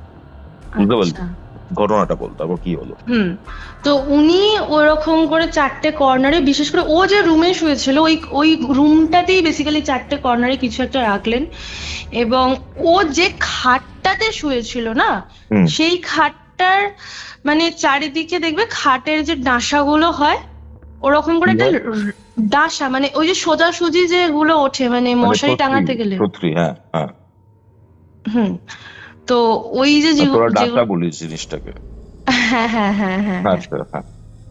তো ওই যে জিনিসগুলো হয় ওখানে উনি মানে লাল কালারের কোনো একটা সুতো, বাট লাল কালারের ঠিক বলবো না, মানে ওটা না কাইন্ড অফ কিছুটা মানে অয়েলে কোনো একটা সুতো, মানে তেল মাখার সুতো টুতো এরকম, উনি ওই জিনিসটাকে নিয়ে চারিদিকে বেঁধে দিলেন, দিয়ে আমাদেরকে বললেন যে তোমরা রুম থেকে বাইরে যাও। এবং উনিও রুম থেকে বাইরে এলেন, এসে ওদের যে ঘরের যে সেন্টারটা ছিল ওখানে গিয়ে উনি পুজো করলেন। এবং উনি আমাদেরকে মানে ওখানে যে দেখবে মানে আসন টাইপের থাকে না, মানে কোনো আলপনা দিয়ে যেরকম মানে একটা ঘিরে দেয়, সেই চালের গুঁড়ি টাইপের একটা দিয়ে একটা গোল করে একটা ঘেরা থাকে। আর যেহেতু বাড়ির মধ্যে হচ্ছে তাই পিতলের যে যজ্ঞের যে ব্যাপারটা থাকে, যজ্ঞ আসন যেটাকে বলা হয় না, একটা মানে পাত্র মতো থাকে যার উপর যজ্ঞটা হয় পিতলের। আচ্ছা আচ্ছা। তো ওই যে জিনিসটা ওখানে উনি রাখলেন, এবং আমরা যে কজন ওখানে ছিলাম, যে কজন বসবো, তার সেন্টারটা একটা সেন্টার বানালেন, মানে চারিদিকটা ঘিরে দিলেন, দিয়ে উনি বললেন যে এখানে বসবে, কোনো আওয়াজ হোক, প্রীতম কোনোভাবে চিৎকার করুক, যাই করুক না কেন, প্রীতম ঘরে ছিল সেই সময়টাতে। হ্যাঁ, ও ঘরে ছিল সেই সময়। ও উঠতে তো পারছে না, মানে ওকে যে নিয়ে আসবো বা কিছু করবো তো উঠতে পারছে না, তো প্রচন্ড অসুস্থ, মানে ও যে উঠবে ওর ক্ষমতা নেই বলে আমরা হচ্ছে ওখানে যখন পুজোতে বসলাম, পুজো তো হচ্ছে, প্রীতমের ঘর থেকে যে ছেলে কথা বলতে পারছে না সেই ছেলে কথা বলছে যে এই সমস্ত কিছু আমার রুম থেকে সরাও। ওর মাকে ডাকছে যে মা এই সমস্ত কিছু আমার রুম থেকে সরাও, আমি সহ্য করতে পারছি না, মানে চিৎকার করছে। আমি তো আসতে বলছি, ও চিৎকার করছে রুম থেকে, আমরা শুনতে পাচ্ছি।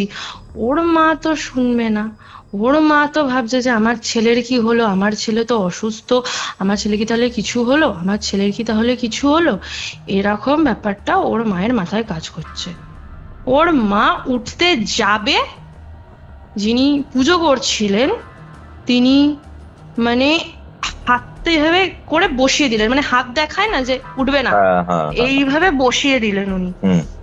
এবার আমি ব্যাপারটা তখন আমার কাছে ক্লিয়ার ছিল না, মানে একটা আলপনার ভেতরে উনি যে বসালেন, মানে ওর তো রুমটা তুমি যেরকম বললে যে বন্ধন করে দিয়েছে, তো ওর রুমে গেলে মানে কি কোনো প্রবলেম হতো সেই মুহূর্তে?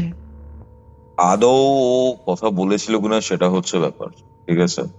আদৌ প্রীতমের গলা ছিল কিনা সেটা ব্যাপার। আর যখন ধর কোনো কাজ করি বা ধর কারোর কাজ করছি, ঠিক আছে, আসন খুব ইম্পর্টেন্ট ব্যাপার, মানে আসন এরকম হুটপাট ভাবে ছাড়া যায় না, ঠিক আছে, বা ছাড়তে নেই। ওকে, আসন থেকে যদি উঠে যাস, সংকল্প করে তো পুজো করা হয় বা কোনো তান্ত্রিক আচার করা হয়, ঠিক আছে, সংকল্পটাই ভেঙে যেতে পারে অনেক ক্ষেত্রে, ঠিক আছে, অনেক নিয়ম রয়েছে। তো এরকম হুটহাট ভাবে কাজ চলছে, তার মাঝখানে আসন থেকে উঠে যাচ্ছিস, জিনিসটা একদমই ঠিক ব্যাপার না। দ্যাটস ওয়াই বসিয়ে দিয়েছিলেন, যে কারণে কাজটা করছিলেন, যোগ্যটা করছিলেন, সেটাই বৃথা হয়ে যেত হয়তো। আচ্ছা আচ্ছা, তারপর বল, তারপরে কি হলো অঙ্কিতা? তো উনি ওনার মাকে বললেন যে না, যেও না, মানে ওটা তোমার ছেলে নয়, এইভাবে উনি বললেন যে ওটা তোমার ছেলে নয়। এবার ওর মা তো বুঝতেই চাইছে না, ওর যেরকম মায়েরা হয়ে থাকে, একটা তার ছেলে অসুস্থ, যতক্ষণ পুজো হচ্ছে ততক্ষণ ওর মানে এত উগ্রভাবে চিৎকার করছে, আর ওর গলাটা না ওরকম নয়, ওর গলা তো আমরা শুনেছি, আর সব থেকে বড় কথা একটা অসুস্থ মানুষের গলা অত জোরে অত ভারী হতেই পারে না। ও মানে অদ্ভুত ভাবে চিৎকার করছে, যেটা শুনে আমাদের এখানে ভয় লাগছে যে কি হচ্ছে। খানিকক্ষণ পরে সমস্ত কিছু নর্মাল হলো। উনি একটা ছোট মানে আমি ঠিক বলতে পারবো না ওই জিনিসটাকে কি বলে, পিতলের কোনো একটা কিছু হবে, ওই জিনিসটাকে উনি একটা পাত্রের মধ্যে করে নিয়ে এলেন, নিয়ে এসে প্রীতমের ঠিক কপালের যে মিডিলটা হয় না, মিডিলটাতে উনি টাচ করালেন, ঠিক আছে? তারপরে তখন যেভাবে প্রীতম ছটপট করেছিল, মানে ওর মাকে উনি আসতে বারণ করে দিয়েছিলেন প্রথমেই রুমেতে, আর আমরাও কোনো মেয়েরা সেখানে যাইনি, ওই যে আর দুটো ছেলে ছিল ওদেরকে নিয়ে গেছিল। যেভাবে ছটপট করেছিল, আমি এই কথাটা শুনছিলাম ওদের মুখ থেকে, যে মানে যেন মনে হবে যে প্রীতমের প্রাণ বেরিয়ে যাবে, এইভাবে ও ছটপট করছে। কোনো মানুষ মৃত্যুকালীন অবস্থায় যেভাবে ছটপট করে ওইভাবে প্রীতম ছটপট করছিল। খানিকক্ষণ পরে গিয়ে প্রীতম নিস্তেজ হয়ে গেল। ওই যে জিনিসটা নিয়ে এসেছিলেন উনি, হচ্ছে যে আর যে দুজন ছিল, উনি একটা কাপড়ে মুড়িয়ে ওটাকে দিল, দিয়ে বলল যে এখানে আশেপাশে যেখানে কোথাও শ্মশান তোমরা পাবে সেই জিনিসটাকে নিয়ে গিয়ে তোমরা মানে শ্মশানের মধ্যে জিনিসটাকে পুঁতে দিয়ে আসবে, এবং খুব তাড়াতাড়ি আসবে। দেখো এই সমস্ত কাজকর্ম হতে হতে না, মানে ঠিক ভোর বলবো না, বাট ভোরের আগের যে সময়টা এইরকম সময় হয়ে গেছিল, কারণ আমি প্রথমেই বলেছি উনি সন্ধ্যেবেলা এসেছিলেন। তো এই সমস্ত কাজকর্ম হতে হতে মানে মানে ভোরের আলো ফোটার ঠিক আগের যে একটা অ্যাম্বিয়েন্স থাকে না, মানে আলোটা ফুটবে ওরকম সময় হয়ে গেছিল। এবার যেহেতু ভোর হয়ে গেছে, এবার ছেলেগুলো ভয়ও পাচ্ছিল, তখন উনি বললে যে যে ঠিক আছে তোমরা যাও, কোনো অসুবিধা তোমাদের অন্তত হবে না। গিয়ে ওরা যখন ঘরেতে ফিরলো, আমাদের সবাইকে উনি হচ্ছেন যে ছোট মাদুলি মতো কোনো কিছু দিল। উনি বললেন যে এটা 40 দিনের মতো তোমরা পড়ে থাকবে, তারপরে যে যখন যার গা থেকে এটা নর্মালি ছিঁড়ে পড়ে যাবে বা জিনিসটা কোনো ক্ষত হবে, তখন সেই জিনিসটা তোমাদের আর করতে হবে না, তোমরা ওটা নিয়ে গিয়ে কোথাও একটা মানে নদীতে ভাসিয়ে দিও বা কোথাও একটা ভালো জায়গায় গিয়ে জিনিসটাকে রেখে চলে এসো। আমাদের কোশ্চেনটা এখন হচ্ছে যে জিনিসটা হলোটা কি, আর আমাদেরকে যারা আমরা ঘুরতে গেছিলাম তাদের সবাইকেই কেন এই জিনিসগুলো দেওয়া হলো? কারণ পুজোতে তো শুধু আমরা বসিনি, ওখানে প্রীতমের মাও ছিল, তাহলে প্রীতমের মাকে কেন দেওয়া হলো না? আমাদের সবার না এই কোয়েশ্চেনটা খুবই মাথার মধ্যে আসছে, আর আমার বিশেষ করে আসছে কারণ এই জিনিসগুলো সবকিছু চোখের সামনে দেখছিলাম। প্রিয়ার ওরকম অবস্থা, এইদিকে তোমার প্রীতম এইদিকে এরকম হয়ে যাচ্ছে, এই সমস্ত কিছু প্রচন্ড ভাবে ভাবাচ্ছিল। তখন উনি বললেন যে এই ঘটনাটা আমি জানি না যে তোমরা কোথা থেকে বা কিভাবে তোমরা মানে নিজেরাই আহ্বান করে এনেছো ইন দ্য সেন্স, এই যে হয় না যে কাউকে আমরা নিজেদের জীবনে আসতে বলছি বা নিজেদের লাইফ আসতে বলছি, এইরকম তোমরা কবে নিজেরা ডেকেছো, কোন জায়গা থেকে ডেকেছো বলতে পারছি না, বাট এই জিনিসটাকে কিন্তু ডাকার ফলে এসেছে। এই জিনিসটা যেখানে ছিল তোমরা ডেকেছো, তোমরা হয়তো কোনো কারণে ওকে কিছু একটা বলেছো, তাই এসেছে। এবার আমরা তাহলে বললাম যে তাহলে আমাদের সবার সাথে তো হলো না, আর আমরা তো এরকম কিছু করিনি। আমরা এই কিছুদিন আগে ওনাকে সবটা বললাম, যে এরকম ঘুরতে গেছিলাম, যা যা হয়েছে ওনাকে সব খুলে বলে দিয়েছি। কারণ আমার মনে হয়েছিল যে ওখানে লোকানো, মানে বিশেষ করে যেহেতু মানে যারা পুজো আচ্ছা করে, যেমন তুমিও পুজো করো, মানে তোমার কাছে যদি কোনো কেউ কিছু লোকায়, জিনিসটা আমার মনে হয় না ঠিক হবে। তো ওই সেন্সে বলছি, মানে এটা কি মানে যদি ধরো তোমাদের কোনো পয়েন্ট আমরা না বলি, তো সেটা কি আদৌ কোনো ইস্যু হয় তোমাদের ক্ষেত্রে? মানে একটা ধরো কথা কোনো বল, একটা কথা বল, তুই তো ল স্টুডেন্ট, ঠিক আছে, কিছুদিন পর অ্যাডভোকেট হবি, ঠিক আছে, যখন কোনো কেস স্টাডি করিস, ঠিক আছে, তখন কি সাজেস্ট করিস তোরা ক্লায়েন্টদের? যে ইচ এন্ড এভরি ডিটেল খুললে বলতে, কারণ অন্যান্য যে কোনো জায়গা থেকে তোর যে অপোনেন্টে রয়েছেন, ঠিক আছে, সেটা কাউন্টার করতে পারে ওই পার্টিকুলার পয়েন্টটা, তুই হয়তো জানিসই না, প্রিপেয়ারই নোস, ঠিক আছে। তো প্রত্যেকটা সূত্র জানতে হয়, ওকে। এবার এখানে সিনারিওটা হচ্ছে খুব ছোট ছোট ডিটেলস থেকে এমন অনেক বড় বড় ব্যাপার উঠে আসে। রিসেন্টলি জানিস মুম্বাইয়ে একটা কাজ করতে গিয়েছিলাম, ঠিক আছে, ইভেন কৌস্তব রাড্ডার একটা পডকাস্টেও বলেছিলাম পুরো ব্যাপারটা, ঠিক আছে, পুরোটা না, যতটা হয়েছিল ততটা বলেছিলাম, ওকে। কেসটা যখন সলভ করলাম, ঠিক আছে, হুম এমন একটা ডিটেলস উঠে এসেছে যে ডিটেলসটা ফার্স্টের দিকে ওনারা কখনো মেনশনই করেননি। আমি যখন চার্ট দেখছিলাম তখন আমি পেয়েছিলাম ব্যাপারটা, পুরো ফ্যামিলির চার্ট তো দেখতে হবে, ঠিক আছে, যেহেতু হুম পুরো ফ্যামিলি সাপোর্ট করছিল। আমি জিজ্ঞাসা করলাম এরকম এরকম ব্যাপার কি হয়েছিল, আমি ডিটেলস দিচ্ছি না যেহেতু প্রাইভেসির ব্যাপার আছে। ওনারা অবাক হয়ে একটাই কথা বললেন, হ্যাঁ, তারপরে পুরো ব্যাপারটা বললেন। এই ব্যাপারটা যদি আগেই ধর কেউ বলছে বা জানিয়ে রাখছে, ঠিক আছে, হুম তখন জিনিসটা কি মানে ফার্স্ট থেকেই তুই সেই প্রিপারেশনটা নিয়ে নামিস, ঠিক আছে। লেটস আচ্ছা সে তুই তখন কারোর একটা প্রবলেম হচ্ছে, তুই প্রবলেমটাতে ফোকাস করছিস, হুম প্রবলেমটাকে সলভ করছিস, ঠিক আছে। তো ব্যাপারটা হচ্ছে it is a team game. যদি কেউ কোনো কিছু, অনেকেই মানে অনেক ক্লায়েন্ট আছেন যারা অনেক কিছু হাইড করে যান, বলতে চান না, হুম স্পেশালি মানে আমি দেখেছি, মানে অনেক কেস তো হ্যান্ডেল করেছি, স্পেশালি মানে আমি কাউকে ডিসরেসপেক্ট করছি না বা কিছু করছি না, ছেলের মা, ঠিক আছে, হুম ছেলের বেশ অনেক জায়গা রয়েছে বা অনেক অ্যাসপেক্ট রয়েছে যেগুলো নিয়ে কথা বলতে চান না বা হুম বলেন না, হয়তো মানে একটা সেলফ রেসপেক্টের জায়গা থেকেই হয়তো বলতে চান না, বাট সেই জায়গাগুলো খুব ইম্পর্টেন্ট হয়ে দাঁড়ায়। শয়তান বল বা নেগেটিভ এন্টিটি বল বা ডেমনিক ফোর্স বল, যাই বল না কেন, ঠিক আছে, হুম একটাই কথা, মানে একটা কথাই আছে, devil is in the details, ঠিক আছে। তো হুম প্রত্যেকটা সূত্র, প্রত্যেকটা ডিটেলস জানা প্রয়োজন একটা কাজের ক্ষেত্রে। এবার অনেকে আছেন যে হ্যাঁ এটা হয়েছে, এটা নাও, এটা হয়ে গেল, বাট সেরকম ভাবে কাজ করলে হয় না রে, ঠিক আছে। পুরো কেসের গভীরে যেতে হবে, দেন তুই পুরো জিনিসটাকে সলভ করতে পারবি।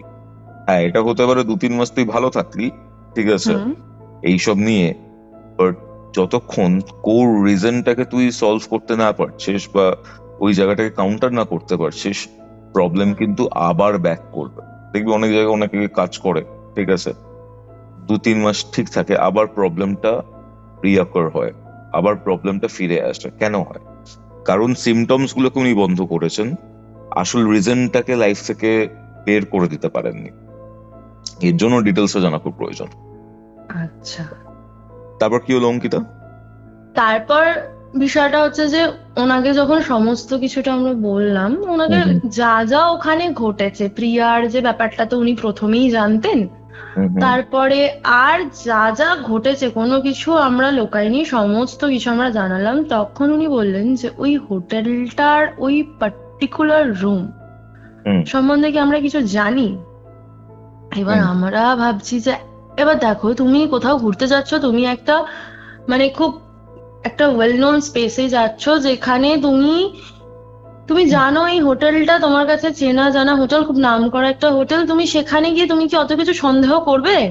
নিশ্চয়ই সবার মাথায় এটা প্রথমেই এই কোশ্চেনটা আসবে না। দেখো তোমার ক্ষেত্রে দাদা আলাদা, তোমার ব্যাপারটা তুমি সন্দেহ করলেও করতে পারো, কিন্তু আমরা যারা খুব নর্মাল, মানে যারা এই সমস্ত জিনিসপত্র জানি না, তারা কেউ স্বাভাবিক সন্দেহ করবো না। হুম তো উনি বললেন যে আগে তোমরা ওই বিষয়টা সম্বন্ধে খোঁজ নাও, যে ওই হোটেল বা ওই হোটেলের ওই পার্টিকুলার রুমটা সম্বন্ধে খোঁজ নাও, যে কিছু আছে নাকি। হুম হুম এবার খোঁজ নেবো বলতে আমরা কোথা থেকে খোঁজ নেবো? আমরা তো সেইভাবে ওখানে গিয়েও যদি জিজ্ঞাসা করি, কেউ তো আর বলতে চাইবে না, না খুব একটা নামি হুম হোটেলের ব্যাপারে কেই বা কি বলবে।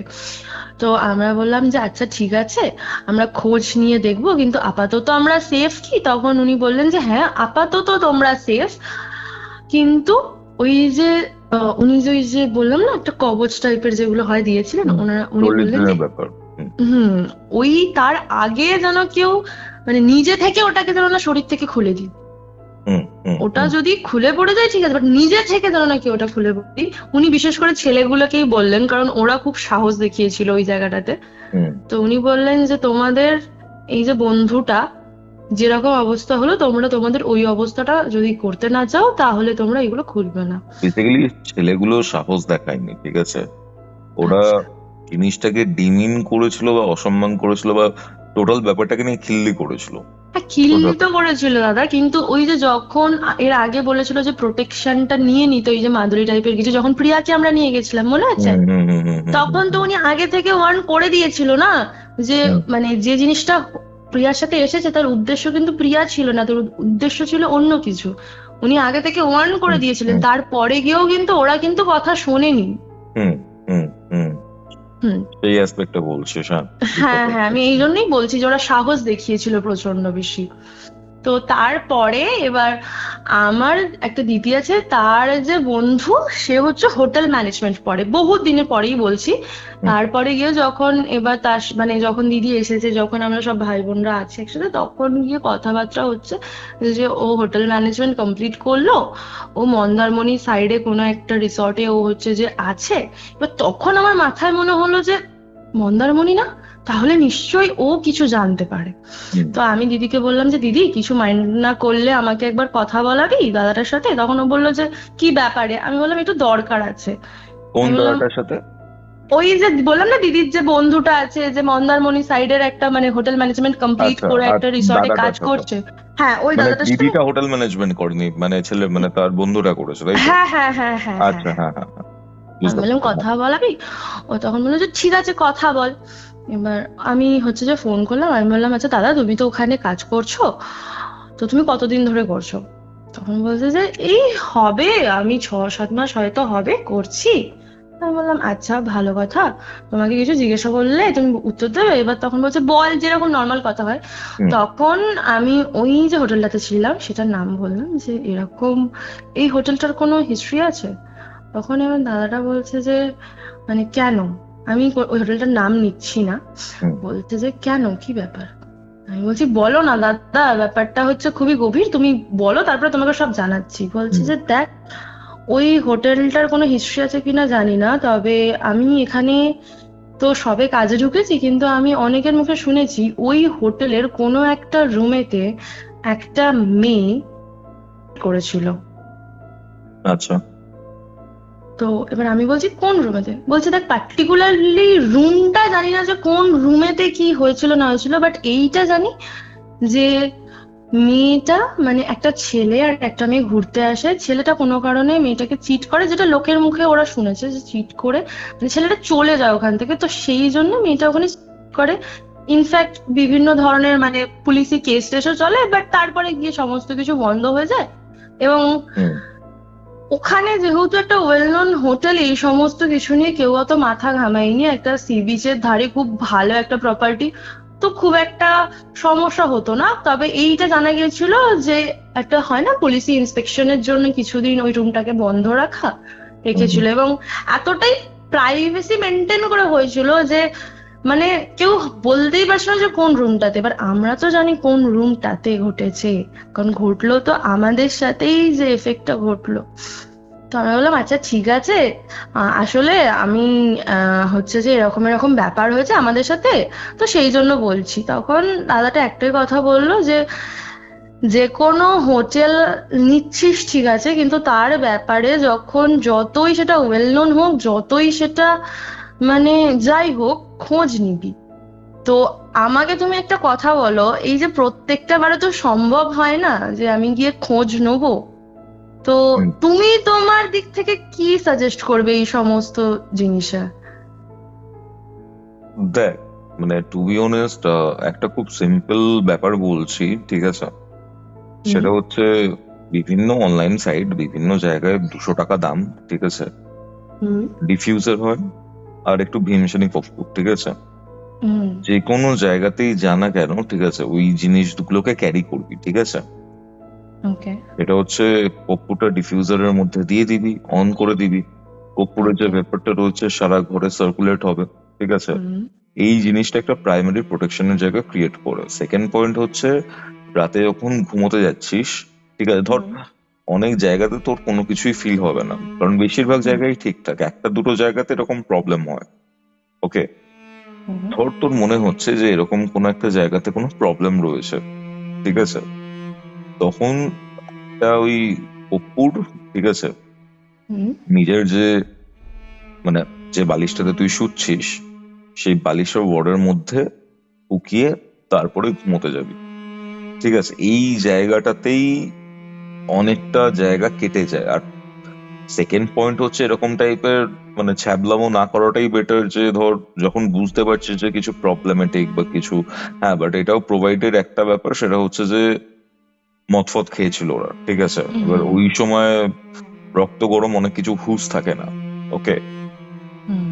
এইসব জিনিস নিয়ে খিল্লি করা, জিনিসটাকে অপমান করা বা কোনো কিছু, এইগুলো যখনই করা হয় ওই পার্টিকুলার জিনিসপত্রগুলো ট্রিগার্ড হয়ে যায়, দেখাতে চায় তাদের আসল রূপটা, ঠিক আছে, যে কতটা ডেঞ্জারাস হতে পারে বা কিছু। তো এই জিনিসটা কখনোই প্রভোক করবি না কখনোই, ঠিক আছে? এনটিটি হোক বা যাই হোক, যদি কোনো জায়গাতে কোনো কিছু ফিলও হয়, চেষ্টা করবি যে রুমটাকে চেঞ্জ করে নেওয়ার বা হোটেলটা চেঞ্জ করে নেওয়ার। যদি আর ধর একান্তই করতে পারছিস না, কুকুরের ব্যাপারটা বললাম। আর একটা জিনিস সেটা হচ্ছে যে যখন স্নান করবি, ডেফিনেটলি তো স্নান করবি ওখানে, তাই না? যে হোটেলটাতে রয়েছিস, জলের মধ্যে একটু নুন গুলে তারপরে স্নান করবি, ঠিক আছে? আর আরেকটা যেটা জিনিস, অনেস্টলি যদি আমি বলি, দেখ অনেকেই তো জিজ্ঞেস করে, মানে ধর এরকম হোটেল নিয়ে অনেক সময় অনেক এপিসোড এসেছে পাস্টেও, ঠিক আছে? অনেকে হোটেলের নাম জানতে চান, কিন্তু সেটা মানে লিগালি বলাটা প্রবলেমেটিক, কারণ টেকনিক্যালি এটা নিয়ে ডিফামেশনের কেস ফেস এইসব আসতে পারে। হ্যাঁ, ভালো জানবি তুই, ঠিক আছে, লয়ার তুই। এবার এই কারণে আমরা বলতে পারি না পুরো ব্যাপারটা, কিন্তু প্রোভাইডেড একটাই ব্যাপার, সেটা হচ্ছে যে ইভেন নুন জলে স্নান করার ব্যাপারটাও কিন্তু ওরকম নয়। মানে ধর তুই সমুদ্রের ধারে গেছিস, তোকে যে বাথরুমে এসে নুন জলে স্নান করতে হবে এরকম না। সমুদ্রের জলে স্নান করলেও অনেক বাধা বিপত্তি এগুলো কেটে যায়, সব থেকে সল্টেড ওয়াটার ওটা। আর তার থেকেও বড় কথা হচ্ছে, সেটা হচ্ছে যে অনেক বস্তু রয়েছে না আমাদের বাড়িতেই অ্যাভেলেবেল, সেগুলোর অনেক গুণাবলী থাকে। নিম পাতা, হলুদ, ঠিক আছে, এগুলো নিয়ে অনেক রেমেডিয়াল মেজার্স থাকে। কিন্তু এই যে রেমেডিয়াল মেজার্স গুলো, আমি বেসিক কয়েকটা জিনিস বললাম, ডিপেন্ড করে পার্টিকুলার মানুষের চার্টের ওপর। ধর তোর জন্য একটা জিনিস স্যুট করছে, আরেকজনের জন্য স্যুট নাও করতে পারে, ঠিক আছে? তো সেটার জন্য পার্সোনাল গাইডেন্স নেওয়াটা খুব ইম্পর্টেন্ট, ওকে?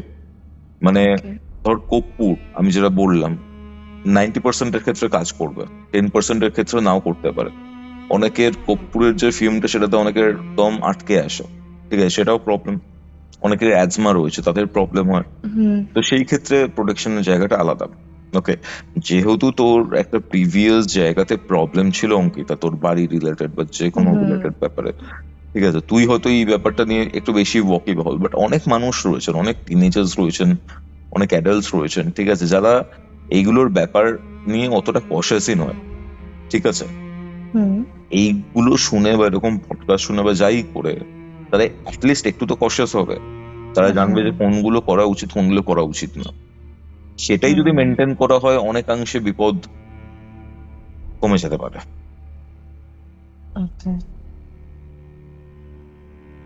জানা রইলো ব্যাপারটা, পরের বার থেকে মনে রাখবো এটা।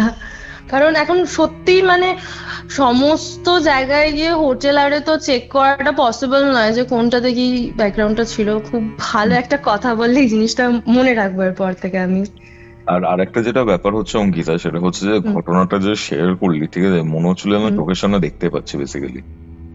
মানে কালকে রাতে আমাদের এই ঘটনাটা রেকর্ড করার কথা ছিল, ঠিক আছে, দুপুর 3টের সময় এপিসোড যাবে, এখন বেলা 1টা বাজে, ঠিক আছে, এবং ফলহারে অমাবস্যা ছিল কালকে, ঠিক আছে। পুজো, তারপর পুজোর পরে দুটো জায়গায় বাস্তু ভিজিটে গেছিলাম, ঠিক আছে। এইসব করতে করতে তো অনেক রাত হয়ে গেছে, 4টের সময়, তখন আর পসিবল হয়ে ওঠেনি। বাট তুই যে ঘটনাটা মানে এত ভালোভাবে শেয়ার করলি, এত ডিটেলস শেয়ার করলি, তার জন্য থ্যাঙ্কস।